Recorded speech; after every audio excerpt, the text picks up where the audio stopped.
All right, we are live here on the Dana White's Contender Series 18 live recap show. My name is Mike Heck from MyMMAnews.com. That's where we're hosting this live chat, and I'm joined by a couple of great journalists who both happen to be from Canada. Joining us first from MMAfighting.com, Alexander K. How you doing, sir? I'm great. After a thrilling episode of Dana White's Contender Series, I am fantastic. There's just so much to discuss after all those fights. And also joining us, the man behind TSN, been doing some incredible work as of late and has been for a long time. Aaron Bronsteter is here. I believe it's the first time him and I have chatted on a platform like this. How are you? I'm good. Thanks for having me on. I subbed out my Homer Simpson jury glasses for these ones. Well, for a glorious occasion like this, that's what we have to do. So, Alex, I'm going to start with you. 2 contracts are awarded. I was actually wondering if any contracts are going to be awarded based on the criteria that we all heard about last week. Although there were some very dominant performances throughout. Dana White landed on Miguel Baeza and Miles Johns. I thought Miles Johns absolutely deserved a contract. I thought Baeza looked great. I thought there were a lot of great performances. Do you agree with the contracts? Do you think any more or any less should have been given out? It's funny. I have no problem with the ones that were given out to Miles and Miguel, but at the same time, I also wouldn't have had a problem if either he picked 2 other people. Let's say what's his name, Daukaus or Gonzalez,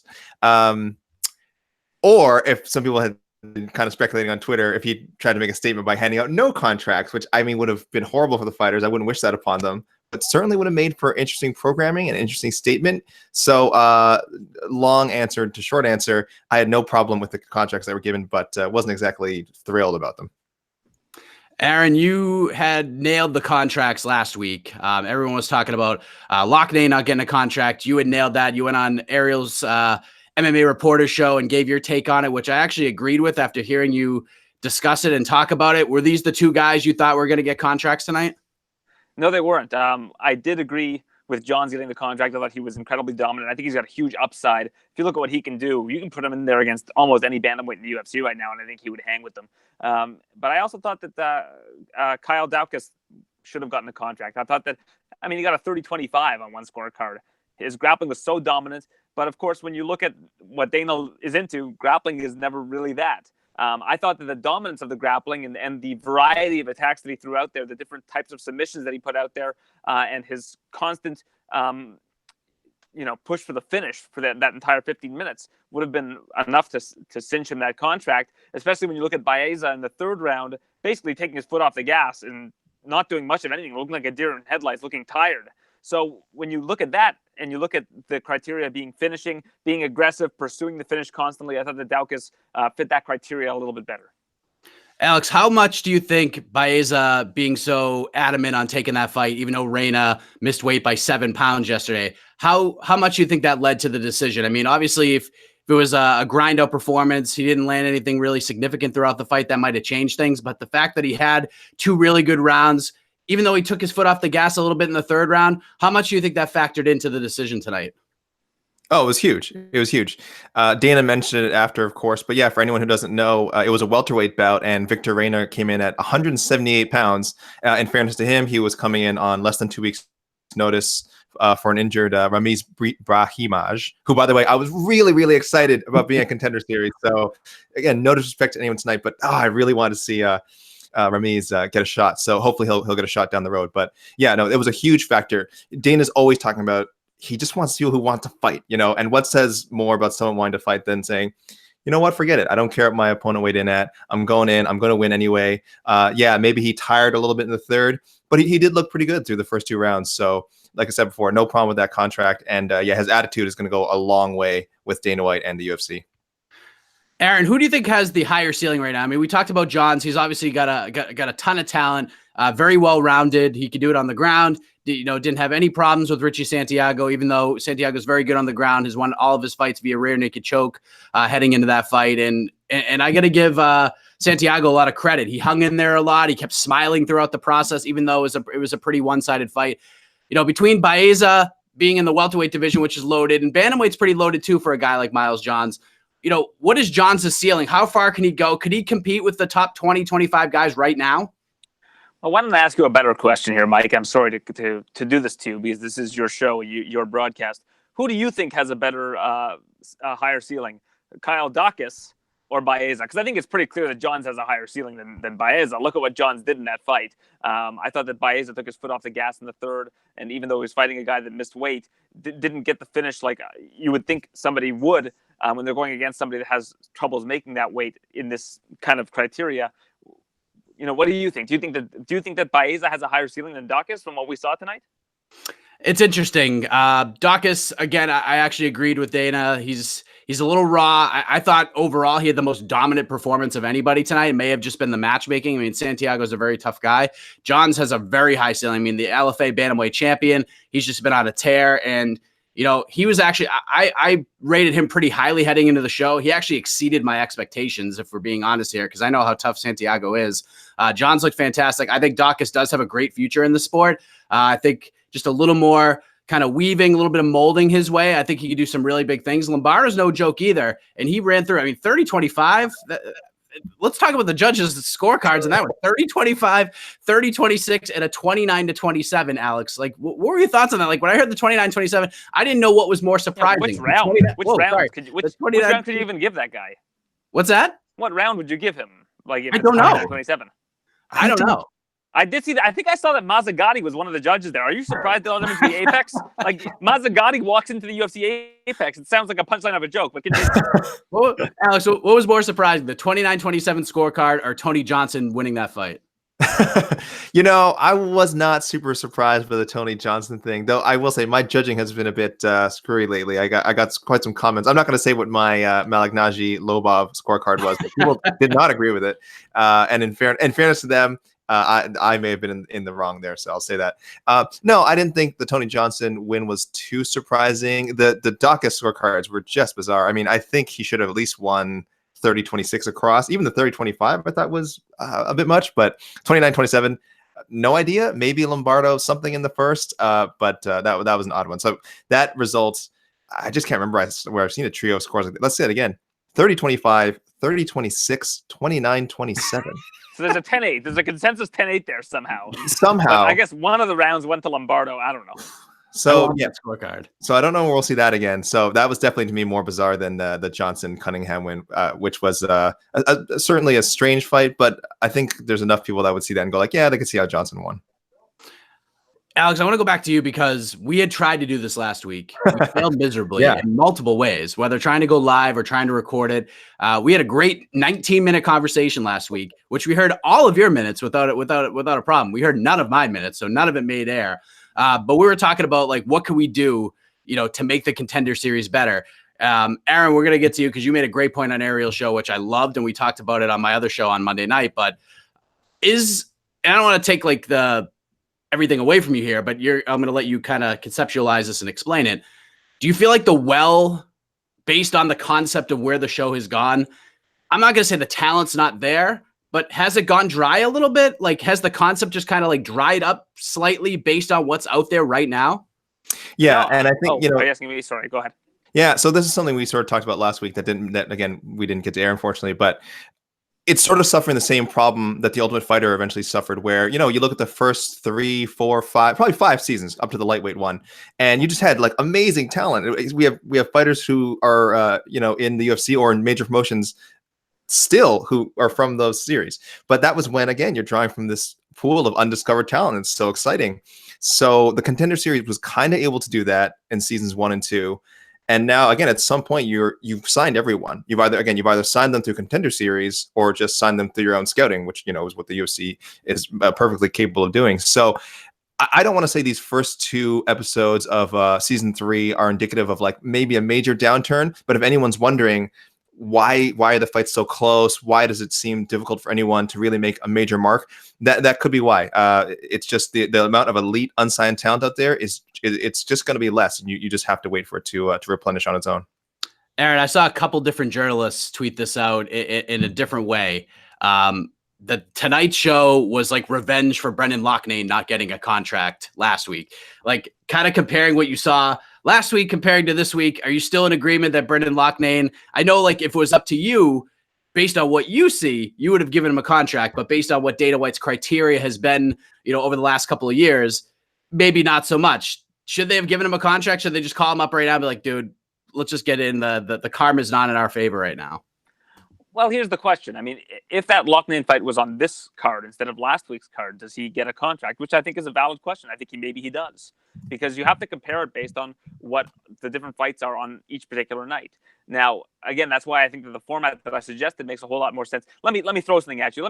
If we want to take this format, this is the third season, and flip it on its head for next season. Here's my suggestion, and you guys can all give me a Nobel Peace Prize after this. But if we're going to take it and go with what I said on Ariel's show, which was you go weight class by weight class, and you have women's strawweight, women's flyweight, etc. moving on up.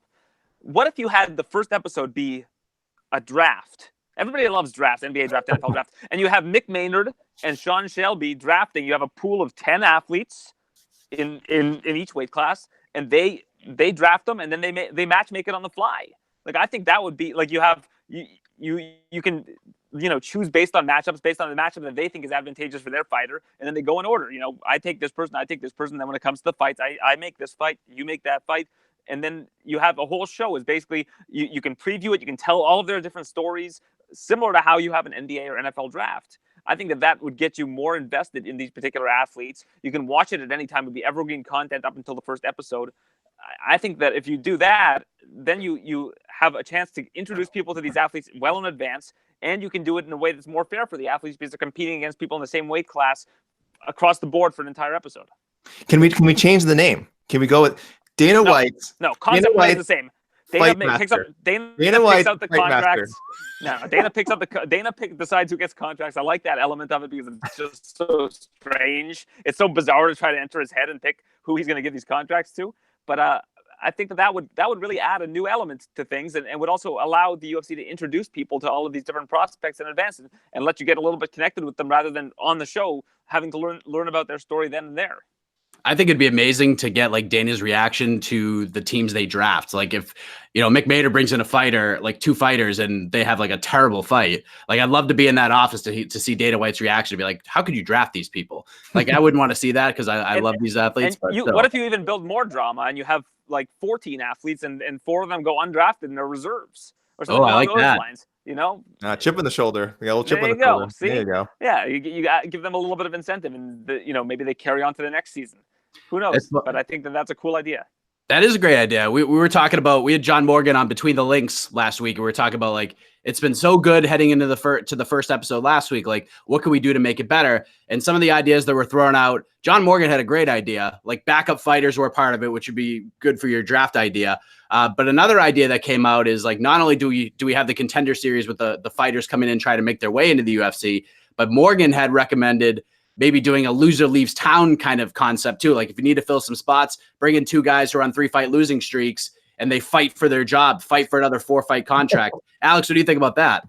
That is absolutely barbaric, and I love it. That is well, that was I actually posed the same idea privately to somebody that if you want to use the Apex and you want to get fighters fights, you take people that are on losing streaks and you just have a whole show of like, win and you're in.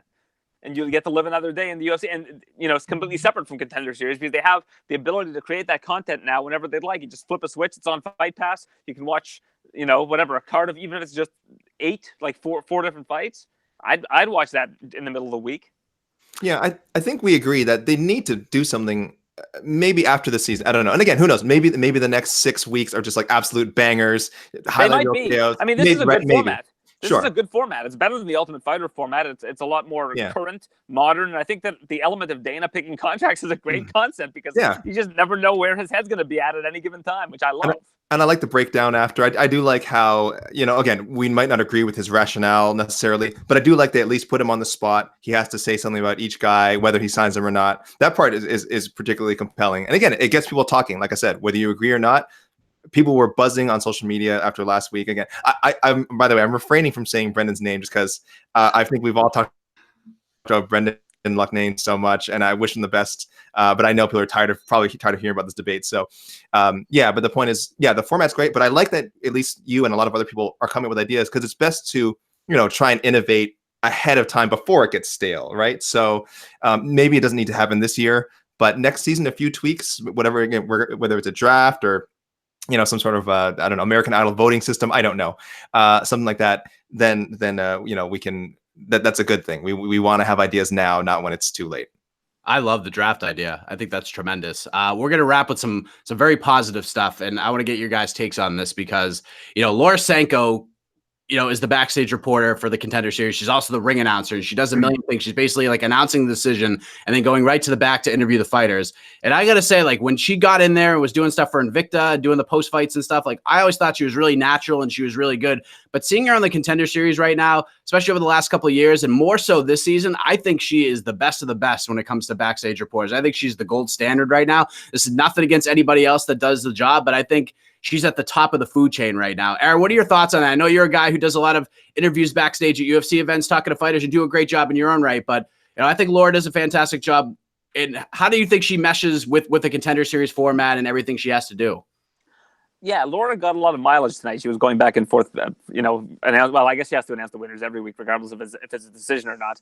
Just a little bit more reading, I guess, this time around. But Laura's fantastic. And the thing about it is, if you look at Laura and Heidi Andral and Megan O'Leary, I think that they all excel in different areas. Like, I think that there's a certain likability that Heidi has when she interviews them, that she just comes off as a very likable person. I think that there's a real sincerity about Laura in what she does, and I think that the new thing that they're doing with the walkouts, where they're adding supplementary information, that Megan is just such a natural at it, and she does such a great job, and she's also really good at the desk. So I think that they all have a lot of different things that they do really well. And I mean, Laura doing commentary for Invicta showed just how much promise she has in that area as well. And I spoke to her backstage at the UFC event in Rochester recently, because her and I, our broadcast positions were pretty close to each other, and just told her that I thought that she did a fantastic job there for Invicta. So she's got just such a bright future ahead of her. And I was also really impressed at Bellator with Alima Leigh McFarland. I thought she was like, oh yeah,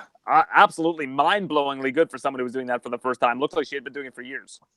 I'm here for all the Sanko praise. I think Laura Sanko is fantastic. Like she said, I think when she was doing one of those scrums at the Apex opening, like one of the hardest things to do was just announcing the winners. Just I guess the fear of messing up names, messing up scores. She's talking about like how much she admires Bruce Buffer for doing that for years. So I think she does a great job with that. I don't think she's made a mess of any of the people's names so far. Not like one Mr. Michael Bisping who got Andre Ewell and Randy Brown confused. I had to call him out for that if anyone missed that. But I mean, that's live TV. I'm not obviously I'm just playing around there. But and the the Hall of Famer you're besmirching right now. A little bit. And the other thing I love about Laura was, and I tweeted this earlier, was I love how encouraging she is when the guys come back. They didn't get the finish and they're like, oh, I did this wrong and I wish I could have gone for this. She's like, it's okay. You're being really hard on yourself.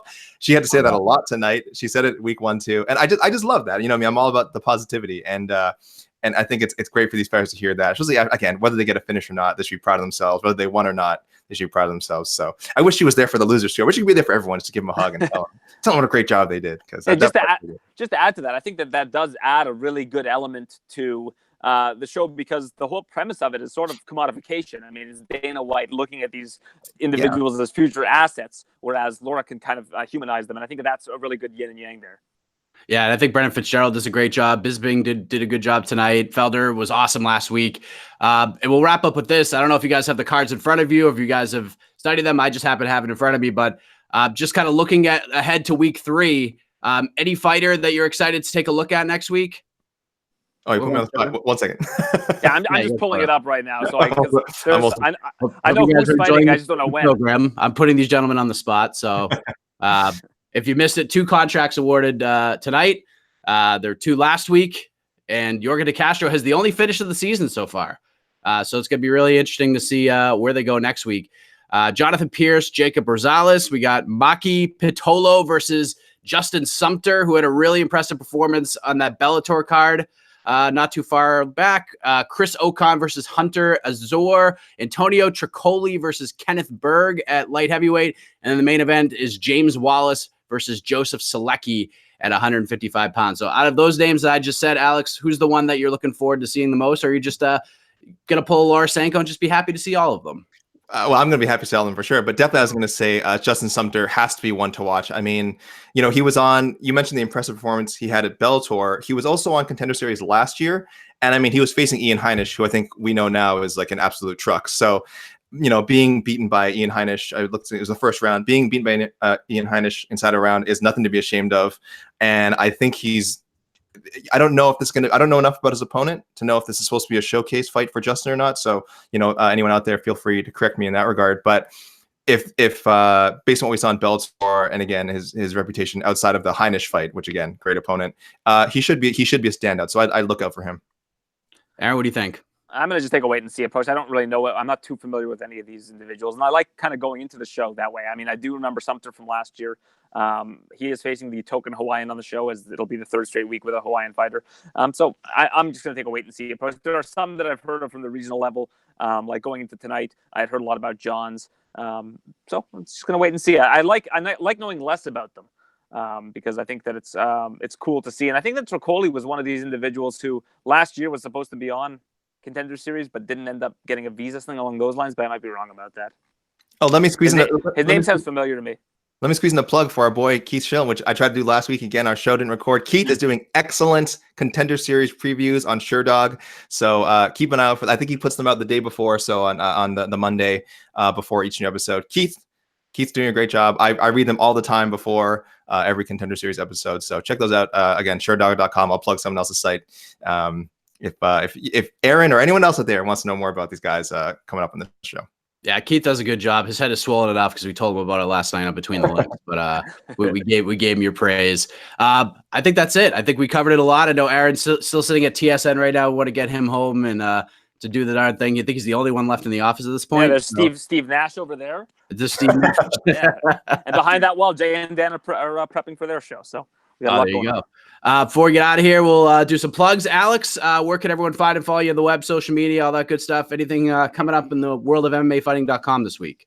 Just the usual predictions. We got some San Antonio features. Oh, sorry, not San Antonio. Minneapolis. Sorry, UFC Minneapolis features coming up. Some conversations with JDS, things like that. And, all this, again, MMA fighting. And you can follow me at Alexander KK Lee on Twitter. And, don't be a stranger. Come say hello on Twitter. And Aaron, obviously doing great work at TSN. International Fight Week right around the corner, so you're probably just resting up a little bit. So really appreciate you jumping on here. Let the folks know where to find and follow you on the web and what you got coming up. Yeah, it's at Aaron Bronsteter on Twitter. You can catch me there on tsn.ca/UFC for all of our coverage. I'll be in Vegas next week, as you alluded to, covering the event for TSN, and looking forward to that. Really good fights up ahead in Vegas. All right. For Aaron Alexander, I am Mike Heck. Thanks for joining us, and we'll be back next week. We'll recap it all. We'll see who's going to get contracts at Dana White's Contender Series, episode number 19, live from the UFC Apex. I am Mike Heck. Have a great night, everybody.